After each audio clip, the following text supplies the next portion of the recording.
সুপ্রিয় দর্শক, দেশে এবং দেশের বাইরে বিশ্বের যে কোনো প্রান্ত থেকে যারা এই মুহূর্তে আমাদের অনুষ্ঠান দেখছেন, আপনাদেরকে স্বাগত জানাচ্ছি। আমি সালাম মাহমুদ। প্রিয় দর্শক, এখন আপনারা দেখবেন স্বাস্থ্য কথা। আজকে আমাদের এটি উদ্বোধনী পর্ব। আজকে এই অনুষ্ঠানে কথা বলার জন্য আমাদের স্টুডিওতে উপস্থিত রয়েছেন আমাদের দেশের বরেণ্য চিকিৎসা বিজ্ঞানী জনাব ডাক্তার M Yasin Ali, chairman and chief consultant, Dhaka city physiotherapy হাসপাতাল। ডক্টর এম ইয়াসিন আলী, আপনাকে স্বাগত জানাচ্ছি আমাদের স্বাস্থ্য কথা অনুষ্ঠানে। আপনি কেমন আছেন? জি, আলহামদুলিল্লাহ ভালো। আপনাকেও ধন্যবাদ। তো আপনি আসলে আমাদের দেশে চিকিৎসা বিজ্ঞান অনেক সফল এবং অনেক নাম করেছেন ফিজিওথেরাপি সেক্টরে। তো সেই বিষয়গুলো আমরা অবশ্যই শুনবো এবং সেটি আমাদের আজকে প্রাধান্য পাবে। তো জি। বাংলাদেশের মানে স্বাস্থ্য সেবা বা চিকিৎসা সেবা বর্তমানে কি অবস্থা? যে একটা সময় ছিল যে অনেক ভালো চিকিৎসা আমাদের এখানে হতো না, অনেকে ভারতে যেত বা অন্য দেশে চিকিৎসা করতো। জি। কিন্তু সাম্প্রতিক সময় আমাদের যে ওষুধ শিল্প বা চিকিৎসার ক্ষেত্রে অনেক ডেভেলপ করেছে আমরা শুনেছি। তো জি। বর্তমান চিকিৎসা ক্ষেত্রে কি অবস্থা, আপনি যদি একটু সার্বিক চিত্র আমাদের দর্শকদের উদ্দেশ্যে বলেন।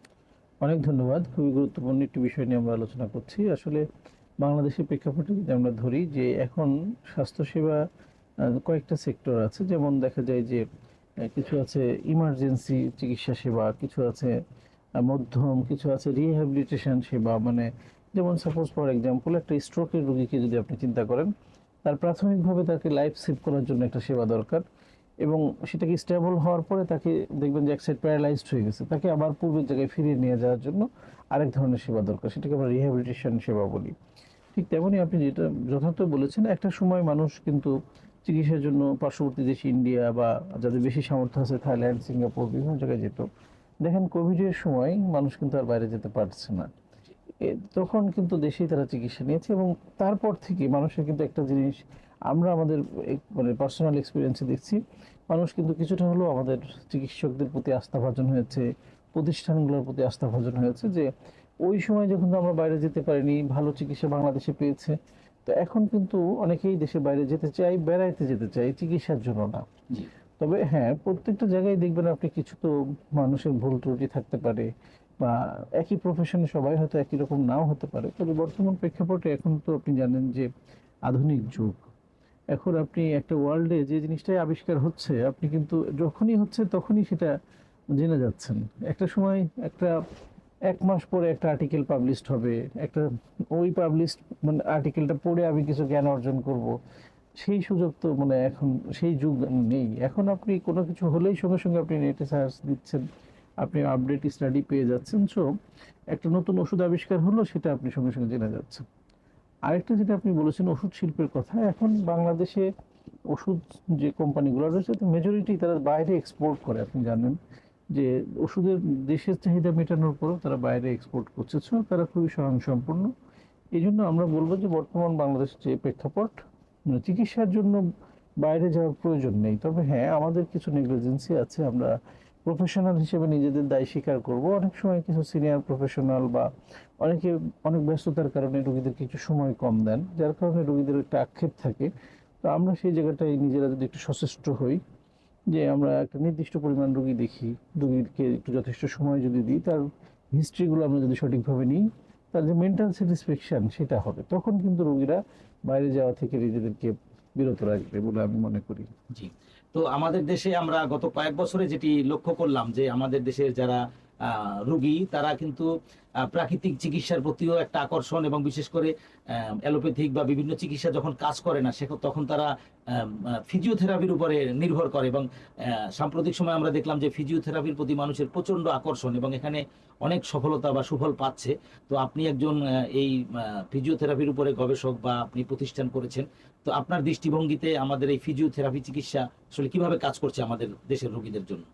হ্যাঁ, অনেক ধন্যবাদ আপনাকে। আমি একটু আপনার সাথে সাপ্লিমেন্ট করতে চাই যে অনেকে মনে করে যে ফিজিওথেরাপি বোধ হয় যে মেডিসিনের কোনো অংশ না। কিন্তু এই জায়গাটা একটু কারেকশন দরকার যে ফিজিওথেরাপিটা আসলে পিওর মেডিকেল সায়েন্সের সাবজেক্ট, অল্টারনেটিভ না। জি।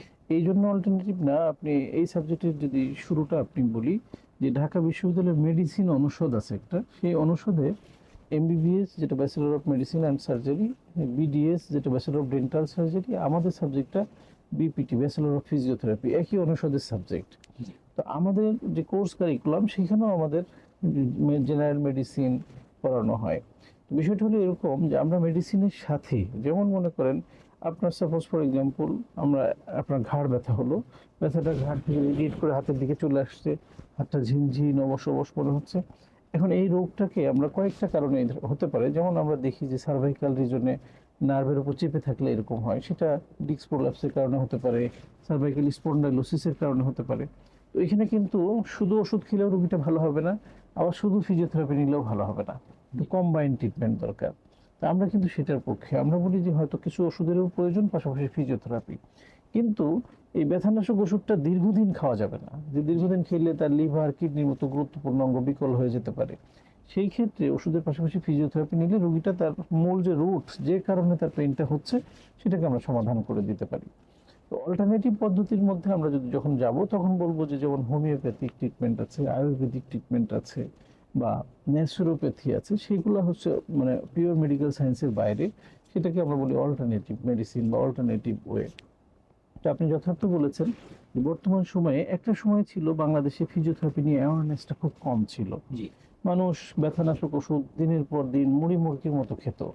এবং আমরা একটা গবেষণায় দেখতে পেলাম যে বাংলাদেশের যে কিডনি ফেলিওরের যে রোগী, তার একটা মেজরিটি পোর্শন হচ্ছে NSAID induced, that means non steroid anti inflammatory ড্রাগের কারণে।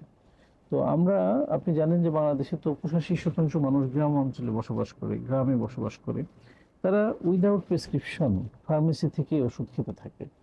দেখা গেল যে ব্যথা হচ্ছে, ঘাড় ব্যথা, কোমর ব্যথা, হাঁটু ব্যথা, ওই পাশের দোকান থেকে ওষুধ নিয়ে খাচ্ছে, মানে একেবারে ব্যায়ামহীনভাবে খাচ্ছে, মাসের পর মাস, বছরের পর বছর। সাথে ব্যথানাশক ওষুধের পাশাপাশি অনেক সময় স্টেরয়েড জাতীয় কিছু ওষুধেরও ব্যবহার তারা করে।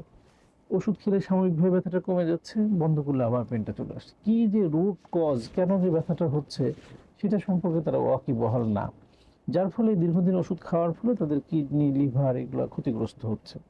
তো সেই জায়গাটায় এখন একটু অ্যাওয়ারনেসের সুযোগ। আমরা বলবো যে এই যে কোনো রিলেটেড পেইন, আর্থ্রাইটিস, প্যারালাইসিস, একটা সময় আপনি জেনে থাকবেন যে যক্ষা হলে আর রক্ষা নেই, মানুষ বলতো যে এই রোগ হলে একবারে শেষ। শেষ। কিন্তু এখন কিন্তু সেই কথার আর ভিত্তি নেই। না। এখন জানেন যে একটা নির্দিষ্ট ট্রিটমেন্ট নিলে 6 মাস, 9 মাস বা 12 মাস মেয়াদি চিকিৎসা নিলে মানুষ কিন্তু যক্ষা রোগ থেকে সম্পূর্ণ নির্মূল হতে পারে। ঠিক তেমনি এখন যেটা অ্যালার্মিং ইস্যু, আপনি গত অক্টোবরের 29 তারিখে বিশ্ব স্ট্রোক দিবস গেল। আপনি জেনে থাকবেন যে প্রতি 3 সেকেন্ডে একজন মানুষ স্ট্রোকে আক্রান্ত হয়। এটা কিন্তু একটু ভয়াবহ বিষয়। দেখেন, জি। এটা কিন্তু ওয়ার্ল্ড ওয়াইড, শুধু বাংলাদেশে না। তো প্রতি 3 সেকেন্ডে একজন মানে বিরাট একটা সংখ্যা। তো এবং প্রতি 4 জন মানুষে একজন স্ট্রোকের ঝুঁকিতে আমরা রয়েছি। তো স্ট্রোকের যে একটা ভয়াবহ ইফেক্ট হয়, দেখেন যে স্ট্রোক করলো এক সাইডে, অপোজিট সাইডে হাত পায়ের শক্তি কমে যায়, প্যারালাইজড হয়ে যায়। এই মানুষটা, সে হয়তো উপার্জনক্ষম ব্যক্তি ছিল, সে পরিবারের সবচেয়ে গুরুত্বপূর্ণ ব্যক্তি ছিল। যখন সে স্ট্রোক করে এক সাইড প্যারালাইজড হয়ে গেল, সে কিন্তু সবচেয়ে অবহেলিত ব্যক্তি হয়ে গেল। পরিবারটাও মানে পঙ্গু হয়ে গেল, সে নিজেও পঙ্গু হলো, এবং সে সমাজে আর কোনো কন্ট্রিবিউশন করতে পারে না, এবং সমাজের মূল স্রোতের ধারা থেকে সে সরে গেল। এক্ষেত্রে আমরা সবাই ক্ষতিগ্রস্ত হয়ে যাচ্ছি। কিন্তু এখানে যেটা সবচেয়ে গুরুত্বপূর্ণ বা অবহেলিত যে জায়গাটা, সেটা একটু দর্শকদের বলতে চাই, যে স্ট্রোকের পরে যে রোগী ভালো হয় এটা আমরা জানি না। স্ট্রোক পরবর্তী প্যারালাইসিসও সম্পূর্ণ ভালো হতে পারে যদি তাকে প্রপার সঠিক ফিজিওথেরাপি চিকিৎসা বা রিহ্যাবিলিটেশন বা পুনর্বাসন চিকিৎসা দেওয়া যায়। কিন্তু সেই জায়গাটায় আমরা অনেকেই জানি না। গ্রাম অঞ্চলে কি করে, কবিরাজের কাছে যায়, ঝাড়ফুঁক করে। মানে আসলে একটা সময় যখন আমাদের মতো ফিজিওথেরাপি চিকিৎসকের কাছে আসে, আমাদের খুব বেশি কিছু করার থাকে না। এখন গবেষণায় বলছে যে স্ট্রোক পরবর্তী 90 দিন, গোল্ডেন আওয়ার, এই 90 দিনকে একসাথে একটা ঘন্টার সাথে তুলনা করছে। এই 90 দিনের মধ্যে যদি প্রপার ট্রিটমেন্ট পাই, 80 থেকে 85% রোগী আবার স্বাভাবিক জীবনে ফিরে যেতে পারে, যদি তারা ইসকেমিক স্ট্রোকে আক্রান্ত হয়। তো এই দর্শকদেরকে বলবো যে এই যে ফিজিওথেরাপি চিকিৎসা বা রিহ্যাবিলিটেশন চিকিৎসা, অনেকে আরেকটু আপনাকে সময় নিচ্ছি যে দেখবেন যে আপনি নাম শুনে থাকবেন কেমোথেরাপি, রেডিওথেরাপি, কিছু চিকিৎসা আছে যেগুলো আপনার ক্যান্সারের চিকিৎসায় ব্যবহার হয়, এবং সেটা কিন্তু একটু সর্বশেষ চিকিৎসা। জি। যে আপনার যখন তার অন্যান্য সার্জিক্যাল অনকোলজি বা অন্যান্য ট্রিটমেন্ট শেষ হলো, কেমোথেরাপি এবং রেডিওথেরাপির মাধ্যমে ক্যান্সারের জার্মটাকে ধ্বংস করা হয়। তো আমাদের এই নামের সাথে ফিজিওথেরাপি, থেরাপি ওয়ার্ডটা আসলে ল্যাটিন ওয়ার্ড, জি। যেটাকে মেডিকেল ভাষায় মানে চিকিৎসা বলা হয়, মানে ট্রিটমেন্ট। এই ফিজিওথেরাপি থাকায় অনেকে মনে করে ফিজিওথেরাপিটাও ঠিক ওই রকমই, মানে অনেক পার্শ্ব প্রতিক্রিয়া রয়েছে, চুল পড়ে যেতে পারে, বা অনেকে মনে করে সর্বশেষ চিকিৎসা, যখন কোনো চিকিৎসায় কাজ হবে না জি তখন বোধহয় আমাদের ফিজিওথেরাপি নিতে হবে, কিন্তু অ্যাকচুয়ালি তা না। আপনার সিম্পল একটা উদাহরণ দিই, দেখবেন যে আপনি ফুটবল খেলা দেখছেন, হঠাৎ করে একজন প্লেয়ারের মাসেল ক্রাম্প করলো, একজন ব্যক্তি একটা সুটকেস মানে একটা ব্রিফকেস ছোট হাতে নিয়ে দৌড়ে মাঠের মধ্যে গেল, কিছু স্প্রে করলো, দুটো এক্সারসাইজ করলো, রোগী আবার সুস্থ হয়ে সেই ফুটবল খেলা শুরু করলো। জি এইটা হচ্ছে একজন ফিজিওথেরাপিস্টের কাজ। স্পোর্টস ফিজিওথেরাপিতে যারা কাজ করে তারা এই যে ম্যাজিক্যাল একটা রিলিফ কিন্তু সঙ্গে সঙ্গে দিয়ে দিল। জি তো ফিজিওথেরাপিটা আমরা কিছু কিছু ক্ষেত্রে বলি ফার্স্ট কন্টাক্ট প্র্যাকটিশনার, যে আপনি প্রথমেই আপনি ফিজিওথেরাপিস্টের কাছে যেতে পারেন, জি। তাহলে হয়তো বা আপনার অনেক জটিলতা থেকে আপনি মুক্তি পাবেন। তো আমাদের দেশের যারা মানে রোগী আছে, বিশেষ করে আমাদের যে খাদ্যাভ্যাস বা বিশেষ করে খাবারের মধ্যে যে ভেজালটা আমরা যে কারণে অনেকেই বেশি রোগী হয়, তো জি। সেক্ষেত্রে আমাদের দেশের মানুষের জন্য আপনার কি পরামর্শ, মানে সুন্দর থাকার জন্য বা সুস্বাস্থ্যবান সুস্থ হওয়ার থাকার জন্য, জন্য, রাইট। সুস্থ থাকার জন্য তাদের কি প্ল্যান, কি পরিকল্পনায় তাদের চলতে হবে, কিভাবে খেতে হবে, আপনার কি পরামর্শ? অনেক ধন্যবাদ, খুবই গুরুত্বপূর্ণ একটি বিষয় আপনি জিজ্ঞেস করেছেন। আসলে আমি একটা উদাহরণ প্রায়ই দিয়ে থাকি, আপনি দেখবেন একটা গাড়ির ইঞ্জিন অয়েল এবং ফুয়েল দুইটাই যদি ভেজাল হয় তাহলে ওই গাড়ি কিন্তু দীর্ঘমেয়াদী ভালো থাকবে না। সেটা যদিও টয়োটার ইঞ্জিন হোক বা জার্মানির ইঞ্জিন হোক, ঠিক তেমনই আমরা একটা সুস্থ স্বাভাবিক মানুষের আমাদের দুইটা জিনিসকে আমি খুব প্রায়োরিটি দিই। একটা হলো যে আমাদের পিওর অক্সিজেন, এটা হলো আমি ফুয়েল মানে আমাদের ইঞ্জিন অয়েল হিসেবে ধরি। জি তো আমরা যারা শহর কেন্দ্রিক জায়গায় বসবাস করছি, আমরা কিন্তু পিওর অক্সিজেনটা পাচ্ছি না। জি আমরা গাড়ির কালো ধোঁয়া, মানুষের ছাড়া কার্বন ডাইঅক্সাইড, এই যে মানে লিড সীসা সব আমরা রিসিভ করছি, যার ফলে আমাদের লাংস বা আমাদের চেস্ট রিলেটেড প্রবলেম বেড়ে গেছে। এখন দেখবেন অনেকের অ্যাজমা, শ্বাসকষ্ট, সারা বছর ধরে মন্টিলিপাস্ট খেতে হচ্ছে। এটা একটা ইস্যু। ২ নম্বর হলো খাদ্য, কথা বললেন। খাদ্য কিন্তু আসলে পথ্য, আমরা বলি ডায়েটিশিয়ানদের ভাষায়, এটা কিন্তু আপনার পথ্য, যেটা আপনার রোগ প্রতিরোধ ক্ষমতা বাড়াবে, যেটা আপনাকে সুস্থ রাখবে, কিন্তু সেই জায়গাটাই এখন আমাদের কিন্তু প্রত্যেকটা জিনিসেই কেমিক্যালাইজড, মাছে ফরমালিন দেওয়া, সবজিতে কীটনাশক দেওয়া, এমন কোনো খাদ্য নেই যেটা আমরা কেমিক্যাল ছাড়া খেতে পাচ্ছি। জি যার ফলে আমাদের এই সুস্থ থাকাটাই যেন একটা মানে বিস্ময়কর হয়ে দাঁড়াচ্ছে। আমাদের বেশ কিছু এক্সপিরিয়েন্স আছে বাইরের দেশে, অনেক রোগীরা তাদের ছেলে মেয়ের সূত্রে বাইরে সেটেল, তারা কেউ ইউকে, কেউ অস্ট্রেলিয়া, কানাডা। তো তারা এসে বলে যে আমি 6 মাস যখন কানাডাতে ছিলাম আমার একবারও পেটের কোনো ট্রাবল হয়নি, আমার ডায়াবেটিস সম্পূর্ণ নিয়ন্ত্রণে ছিল, দেশে আসার পরে আমার সব আবার এলোমেলো হয়ে গেল। তো এখানে 2-3টা জিনিস আমাদের দৃষ্টিতে চোখে পড়ে, একটা হলো খাদ্য খাবার, একটা হলো এনভায়রনমেন্ট, আরেকটা হলো বাইরে এখন আমরা যখন থাকি সেখানে কিন্তু হেল্পিং হ্যান্ড আমাদের কেউ থাকে না। জি আমি নিজে অ্যাক্টিভলি কাজ করি, নিজে রান্না করি, নিজে মুভ করি, এই যে অ্যাক্টিভিটি বা নিজেকে সুস্থ রাখা, সচল রাখার জন্য এটা একটা গুরুত্বপূর্ণ ফ্যাক্টর। আমরা বাংলাদেশে আসলেই কেমন জানি সিডেন্টারি লাইফ লিড করতে চাই, আমরা ঘরে বসে বসে কলিং বেল চাপ দিই, আমার খাবারটা আমার কাছে চলে আসে। জি এই 3টা জিনিস মিলে আমরা আস্তে আস্তে অসুস্থ হয়ে পড়ছি। তাহলে আমাদের কি করতে হবে? আমাদের এনভায়রনমেন্ট ভালো হতে হবে, পর্যাপ্ত গাছ থাকতে হবে, খাদ্য খাবার যেন ভেজাল মুক্ত হয় সেটা আমাদের খেয়াল রাখতে হবে। তৃতীয়ত আমাদের অ্যাক্টিভিটি বাড়াতে হবে, কাজ নিজের কাজটা নিজে করা, আধা ঘন্টা 40 মিনিট ঘাম ঝরিয়ে হাঁটা, তাহলে হবে কি আমাদের বেজাল মেটাবলিক রেটটা ভালো থাকবে। ডায়াবেটিস, উচ্চ রক্তচাপ, ডিসলিপিডিমিয়ার মতো যে ভয়াবহ রোগগুলা, যেগুলো আমাদের এখন বলে লাইফস্টাইল ডিজিজ বলা হচ্ছে, যে আমাদের ডায়াবেটিস, উচ্চ রক্তচাপ, কোলেস্ট্রল, এগুলোকে যদি আমরা নিয়ন্ত্রণে রাখতে পারি তাহলে আমরা সুস্থ স্বাভাবিক জীবনযাপন করতে পারবো। জি ধন্যবাদ। তো ঢাকা সিটি ফিজিওথেরাপি সেন্টার আপনারা প্রতিষ্ঠা করেছেন, হাসপাতাল। জি তো আসলে এর মাধ্যমে আপনারা মানে কতটুকু সেবা দিতে পারছেন আমাদের রোগীদেরকে? ধন্যবাদ। আমরা এটা ২০০৮ সাল থেকে এই প্রতিষ্ঠানটা পরিচালনা করছি, ১৭ বছর প্লাস। তো বাংলাদেশের প্রেক্ষাপটে যেমনটি আপনার প্রথমে বলেছি যে ফিজিওথেরাপি নিয়ে মানুষের অ্যাওয়ারনেস খুব কম ছিল, কিন্তু এখন আমরা যারা প্রফেশনাল আছি বা আমাদের রিলেটেড ফিল্ডে যারা কাজ করে, তারা এই বিষয় নিয়ে মানুষকে, জনসাধারণকে সচেতন করছে। এবং এখন আমরা তুলনামূলকভাবে আগের তুলনায় আমরা রোগীদের এই সচেতনতা দেখতে পাচ্ছি। অনেকে আমাদের কাছে এসে বলে যে ভাই, আমি অনেকদিন পেন কিলার খাচ্ছি, এখনো পেন কিলার খেতে চাই না, আমরা ফিজিওথেরাপির মাধ্যমে কীভাবে ব্যথাটা কমাতে পারি। তো সেই সচেতনতার জায়গা থেকে আমরা এখন দেখতে পাচ্ছি যে ২০০৮ সালে যখন শুরু করেছিলাম প্রতিষ্ঠান, সেই তুলনায় এখন কম্পারেটিভলি বেটার। বাট এটা মানে এখনো ওই অপেক্ষাকৃতভাবে যদি আমরা তুলনা করি, এখনো মাস পিপুলের কাছে পৌঁছায়নি। কেন? যে আপনি দেখেন জেলা হসপিটালে, উপজেলা হসপিটালে আমাদের এই ফিজিওথেরাপি বিভাগ নেই। আমাদের দেশে যেখানে 85% মানুষ গ্রামে বা মানে মফস্বল শহরে বসবাস করে, তারা এই সেবা থেকে বঞ্চিত হচ্ছে। কারণ আবার সবার পক্ষে ঢাকায় এসে চিকিৎসা নেওয়া সম্ভব না, এবং আপনি জেনে থাকবেন এই ফিজিওথেরাপি ট্রিটমেন্টগুলো একটু কয়েকটা সেশন রেগুলার নিতে হয়, কয়েকটা দিন রেগুলার আসতে হয়, বা কোথাও থেকে রেগুলার নিতে হয়, সেটা সবার পক্ষে সম্ভব হয় না, একটু ব্যয়বহুল হয়ে যায়। সেক্ষেত্রে আমরা যদি সাধারণ দর্শকদের যদি বা সাধারণ মানুষের দোরগোড়ায় যদি পৌঁছাতে চাই, তো যদি গভর্নমেন্ট ইনিশিয়েটিভ নেয় যে প্রত্যেক জেলা হসপিটালে, উপজেলা হসপিটালে ফিজিওথেরাপি ডিপার্টমেন্ট চালু হয়। এবং আরেকটা জিনিস আপনি আপনার মাধ্যমে একটু জানাতে চাই দর্শকদের, যে যেমন এই সাবজেক্টের যে গ্রাজুয়েশন কোর্সটা সরকারিভাবে জাতীয় অর্থোপেডিক ও পুনর্বাসন হসপিটালে পরিচালিত হচ্ছে, ছেলেমেয়েরা পড়াশোনা শেষ করে তাদের জব নাই, তারা হতাশ হয়ে অনেকে দেশে বাইরে চলে যাচ্ছে, আমরা ব্রেন ড্রেনেজ করে ফেলছি। আবার অনেকে আছে যে প্রফেশন ছেড়ে অন্য প্রফেশনে চলে যাচ্ছে, যেহেতু গভর্নমেন্ট জব নেই, সাবজেক্ট বিসিএস নেই, আমি এত কষ্ট করে 5 বছর একটা গ্রাজুয়েশন নিলাম, তাহলে আমি আমার ভবিষ্যৎ কি? সো এই জায়গাটায় যদি একটু সচেতন হয়, যত্নবান হয়, যে ছেলে মেয়েগুলোকে আমরা পড়াচ্ছি তাদেরকে যদি আমরা এক্সপার্ট বা স্কিল্ড করে যদি আবার অন্য জায়গায় হারিয়ে ফেলি, তাহলে তো আমাদের কোনো কাজে আসলো না। তো গভর্নমেন্ট যে একটা ইনিশিয়েটিভ নিয়েছে, 1972 সাল থেকে এই কোর্সটা পরিচালিত আছে। তো আমরা একটু যদি এই ব্যাপারে একটু সচেতন হই, গভর্নমেন্ট হসপিটালগুলোতে পোস্ট ক্রিয়েট করি, একদিকে যেমন আমাদের ছেলেমেয়েরা তাদের কর্মসংস্থানের ব্যবস্থা হলো, অন্যদিকে আপামর জনসাধারণ তারাও একটা সঠিক চিকিৎসা সেবা পেল। জি।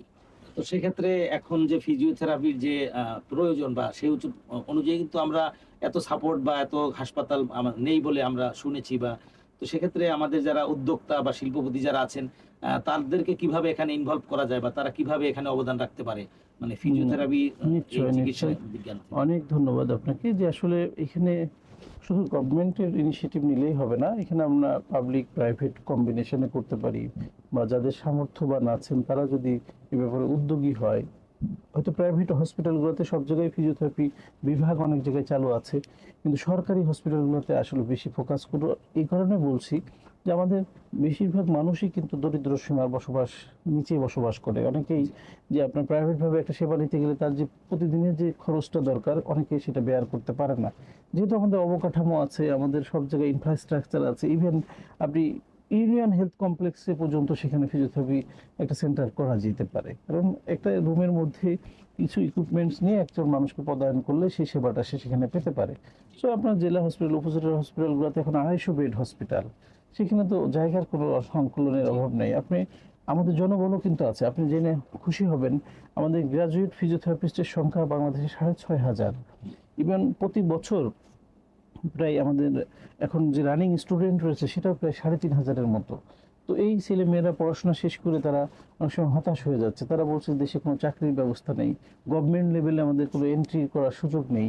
তো এই জায়গাটায় যদি আমরা একটু উদ্যোগী হই, তাহলে বোথ পাবলিক অ্যান্ড প্রাইভেট প্রত্যেকটা অর্গানাইজেশনই যদি আমরা এই ব্যাপারে সচেতন হই, তাহলে বাংলাদেশের শুধু নয়, আমরা ওয়ার্ল্ডে একটা উদাহরণ সৃষ্টি করতে পারি। যেমন আপনি পার্শ্ববর্তী দেশ ইন্ডিয়ার কথা চিন্তা করেন, ওখানে সরকারিভাবেই মানে 200 ফিজিওথেরাপি কলেজ আছে, এবং প্রত্যেক হসপিটালে তাদের পোস্ট আছে, এবং তারা স্কিল্ড ম্যান পাওয়ার তৈরি করে দেশের বাইরে প্রচুর ফিজিওথেরাপি প্রফেশনালদেরকে বাইরে পাঠাচ্ছে। যেখানে আমরা লেবার পাঠাচ্ছি, তারা সেখানে স্কিল্ড ওয়ার্কার পাঠাচ্ছে। সো তাদের রেমিটেন্স অনেক হাই হচ্ছে।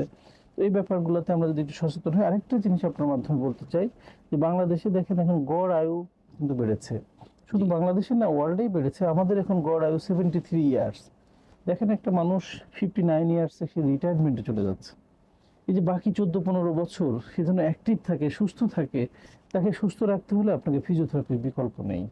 তাকে তার মাংসপেশি, লিগামেন্ট এগুলো স্বাভাবিক রাখা, এবং বয়সের সাথে সাথে আমাদের যখন চুল পেকে যায়, হাড়ের ক্ষয় হতে থাকে, আমাদের যে ডিজেনারেটিভ চেঞ্জ যেটা আমরা বলি, যে বিভিন্ন রকম ব্যথা বেদনা শুরু হয়, স্পন্ডাইলোসিস হয়, অস্টিওআর্থ্রাইটিস হয়, সেগুলো থেকে যদি আমরা ওই মানুষকে সুস্থ রাখতে চাই, অ্যাক্টিভ রাখতে চাই, তাহলে ফিজিওথেরাপি একমাত্র চিকিৎসা পদ্ধতি তাদেরকে সুস্থ সবল রাখার ক্ষেত্রে। তো এই জন্য আমি মানে আহ্বান জানাবো, যারা আমাদের এই প্রোগ্রামটা দেখছেন বা দেখবেন, তারা যদি এই ব্যাপারগুলো নিয়ে একটু যত্নবান হন, তাহলে আমরা আগামীতে আমাদের যে সবচেয়ে অ্যালার্মিং ইস্যু, সিনিয়র সিটিজেন যারা, আপনি দেখেন একটা শিশু আজকে জন্মগ্রহণ করছে, আগামীকাল থেকে আস্তে আস্তে সে ডিপেন্ডেন্ট হয়ে যাচ্ছে, নিজে কাজকর্ম শিখে যাচ্ছে, কিন্তু একটা সিনিয়র সিটিজেন বা আমরা যদি বৃদ্ধর কথা বলি, সে কিন্তু আস্তে আস্তে মানুষের উপর ডিপেন্ডেন্সি গ্রো করছে, সে একজনের উপর ডিপেন্ডেন্ট হয়ে যাচ্ছে। জি। তো তাকে যদি তার অ্যাক্টিভ লাইফ লিড করতে পারি আমরা, তাহলে সে নিজে যেমন কারোর উপর বার্ডেন হবে না, সমাজেও আমরা তাকে একটা কন্ট্রিবিউশন রাখার সুযোগ করে দিতে পারবো। তো এই ব্যাপারে ফিজিওথেরাপি আসলে খুবই গুরুত্বপূর্ণ ভূমিকা পালন করে। জি, অনেক ধন্যবাদ। আমাদের দর্শকদের উদ্দেশ্যে যদি আপনি কিছু বলেন। আপনাকেও ধন্যবাদ। দর্শকদের যেটা বলবো যে বাংলাদেশের প্রেক্ষাপটে স্বাস্থ্য সচেতনতা এটা আসলে আমাদের খুবই কম। আমরা কি সমস্যা হলে কার কাছে যাব, কোন বিষয়ে সমস্যা হলে কোন চিকিৎসকের কাছে যাব, সেটা অনেক সময় আমরা বুঝি না। এবং আমাদের দেশে রেফারেল সিস্টেমটাও একটু পোর। আমরা বলবো যে অনেক সময় সঠিকভাবে রেফারেল হয় না। যে বিষয়ে ডাক্তারের কাছে যাওয়া দরকার, আমি হয়তো আরেকজনের কাছে গিয়েছি, উনি সহজে আমাকে রেফারও করতে চায় না। মানে চিকিৎসকের অপ্রতুলতা থাকতে পারে বা ওই বিষয়ের স্পেশালিস্ট হয়তো সেখানে কম থাকতে পারে।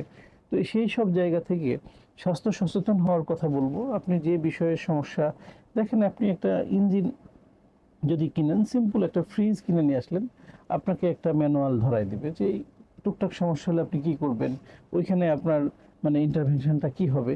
ঠিক তেমনই মানুষের শরীরটা একটা বিরাট যন্ত্র। আপনি দেখেন এখানে ইলেকট্রিক্যাল সিস্টেম আছে, এর পরিপাকতন্ত্রের যে বিষয়টা আছে, আপনি খাচ্ছেন এক ধরনের খাদ্য, বের হয়ে যাচ্ছে অন্যভাবে, একটা ইউরিন পাস করছেন, আরেকটা আবার স্টুল পাস করছেন। এখান থেকে প্রয়োজনীয় যন্ত্র যে প্রয়োজনীয় জিনিসটুকু রেখে বাকিটুকু আপনি ফেলে দিচ্ছেন। তো এই যে বিরাট একটা প্রক্রিয়া, আপনি একটা চোখে জিনিস দৃষ্টিতে দেখছেন, সেটা আপনার ব্রেন বুঝে বুঝে ফেলছে যে এই জিনিসটা এরকম, এই মানুষটার নাম এটা, ওনার সাথে এতদিন আগে আমার দেখা হয়েছিল। সো এখানে অনেকগুলো প্রক্রিয়া সৃষ্টিকর্তা আমাদের অনেক সুন্দর করে তৈরি করেছে। তো এই দেহ সম্পর্কে বা এই আমাদের প্রক্রিয়া সম্পর্কে তো আমাদের কিছু ধারণা থাকা উচিত। থাকলে হয়তো তখন আমরা এইটা সম্পর্কে ওয়াকিবহাল হতে পারবো। তো আমি বলবো যে আমাদের ক্লাস 8 থেকে 10 লেভেলে যদি স্বাস্থ্য শিক্ষা নামে একটা সাবজেক্ট রাখা যায়, যেখানে একটা স্বাস্থ্য মানে সম্পর্কে বা আমাদের হেলথ সম্পর্কে একটু জেনারেল নলেজ সাধারণ মানুষের মধ্যে থাকে। আমার কি কি ইকুইপমেন্টস আমার শরীরে লাগানো আছে এবং সেটার কাজ কি, সেটা যদি কোনো কারণে ফাংশন না করে কি উপসর্গ থাকবে, আমি যদি প্রথমেই জেনে যাই যে আমার একটু কিডনিতে প্রবলেম দেখা যাচ্ছে বা আমার এটাতে প্রবলেম দেখা যাচ্ছে, সো আমি দ্রুত ওই বিষয়ে চিকিৎসকের কাছে চলে যাই, তাহলে আমরা কিন্তু একটা সুস্থ, সুন্দর, স্বাস্থ্যবান জাতি গঠনে মানে ভূমিকা রাখতে পারবে। অনেক ধন্যবাদ। অনেক গুরুত্বপূর্ণ আলোচনা উপস্থাপন করেছেন আমাদের কালের সমাজ পত্রিকার পক্ষ থেকে। আপনাকে অনেক অনেক ধন্যবাদ জানাচ্ছি। আপনাকেও ধন্যবাদ। আমাদের সাধারণ দর্শকদেরকেও অসংখ্য ধন্যবাদ। ধন্যবাদ প্রিয় দর্শক। আপনারা দেখলেন আপনাদের প্রিয় অনুষ্ঠান এবং নতুন অনুষ্ঠান স্বাস্থ্য কথা, এবং আজকে অনেক গুরুত্বপূর্ণ তথ্য আমাদের সম্মানিত অতিথি আপনাদেরকে উপস্থাপন করলেন। আশা করি এগুলো আপনাদের ব্যক্তি জীবনে স্বাস্থ্যগত বিভিন্ন কারণে বিভিন্ন বিষয়ে আপনাদের অনেক উপকারে আসবে বলে আমরা বিশ্বাস করি। পরবর্তী অনুষ্ঠানে আবার কথা হবে। সবাই ভালো থাকবেন, সুন্দর থাকবেন। আল্লাহ হাফেজ।